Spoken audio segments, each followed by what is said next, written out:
and today we are exploring the excavator breath. So to do this breath, I'd like you to be seated or standing.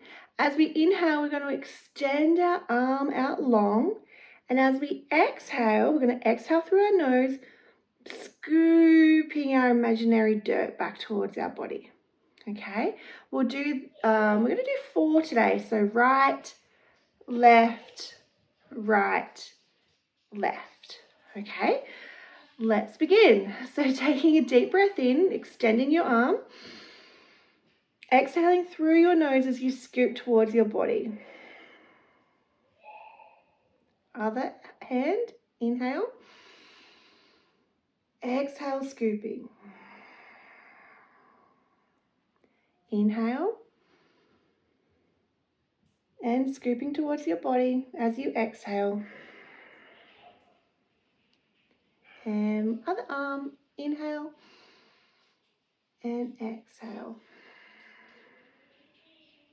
You might even like to try 2 arms, extending both arms out and then exhaling both arms back.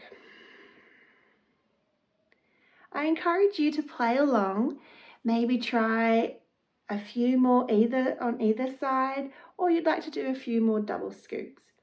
Either way, I hope this breath is connecting you to your body and calming your mind.